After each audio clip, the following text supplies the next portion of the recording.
Marami sa atin ang kinakailangang magtrabaho para mabuhay. Ngunit hindi lahat ay gusto ang kanilang trabaho na pinapasukan. Sa kabila noon, kinakailangan nila yun ipagpatuloy para matustusan ang kanilang mga pangangailangan at iba pang gastusin. Maraming trabaho ang pwede pasukan pero ang pagiging isang waiter marahil ang isa sa iniiwasan kahit pa ito'y isang marangal na trabaho. Sa videong ito ay ibabahagi ko sa inyo ang kwento ng isang waiter at customer na siguradong kapupulutan natin ng aral at inspirasyon. Kaya naman, inaanyayahan ko kayong manood hanggang sa dulo ng videong ito.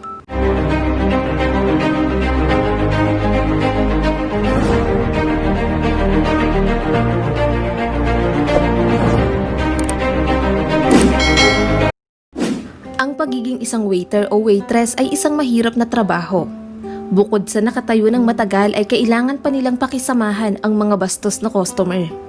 Ngunit ang sweldo nila ay maliit kumpara sa iba. Noon ay araw ng Biyernes. Dahil maganda ang panahon, kaya naman napakaraming customer ang nagdadatingan sa restaurant.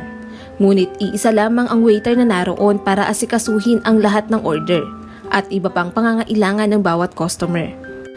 Ang waiter noong gabing iyon ay nagngangalang David Favela.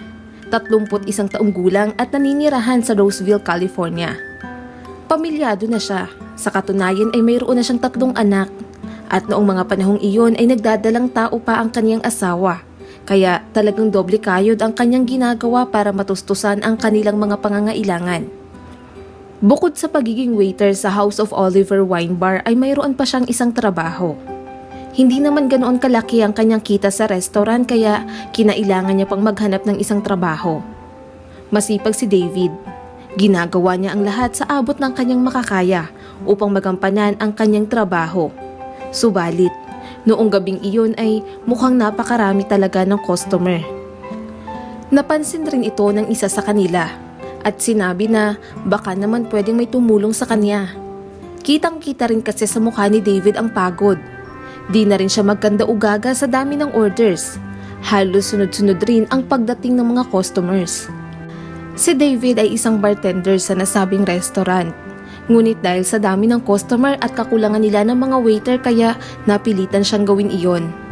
Dahil kagagaling niya lamang sa isa niyang trabaho kaya nakakaramdam na rin siya ng pagod. At dahil na rin kulang sila sa tao kaya wala siyang maaasahan bukod sa kanyang sarili. Habang patuloy sa pagtatrabaho si David ay wala siyang kaalam-alam na mayroon palang mga matang patuloy na nakamasid sa kanya. Ang taong maaari palang magpabago sa buhay niya. Ang customer na ito ay nagngangalang Stephen Burr, 24 na taong gulang at isang estudyante sa Sacramento State University. Dahil nga sa dami ng customers sa nasabing restaurant kaya hindi siya gaanong napapansin ni David.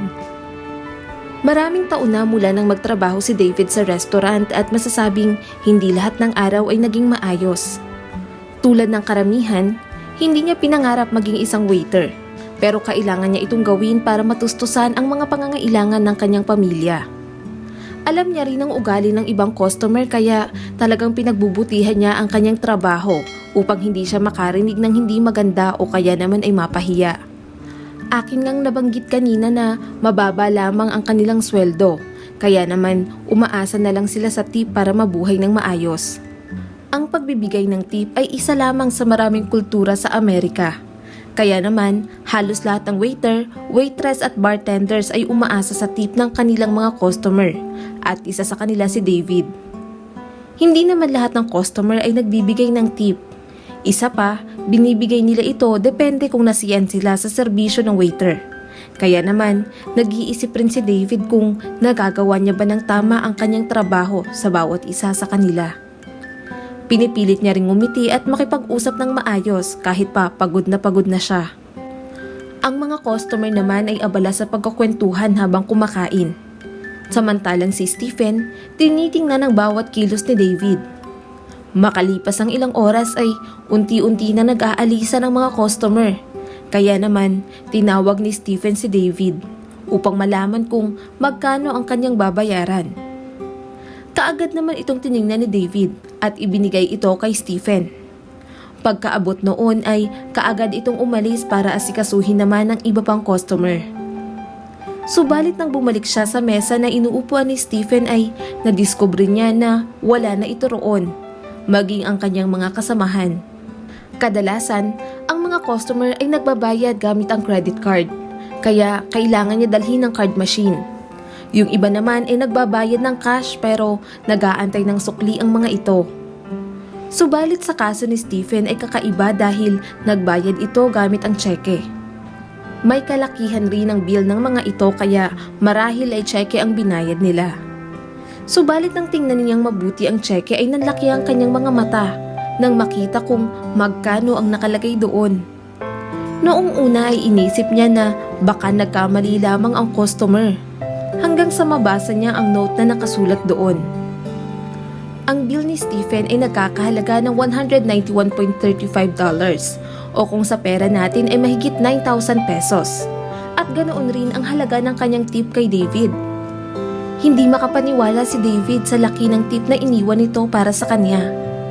Kailangan niya ng pera noong mga panahong iyon subalit kinakailangan niyang siguraduhin na para talaga yun sa kanya. Kaya agad siyang tumakbo palabas ng restaurant para hanapin ang customer na nag-iwan noon.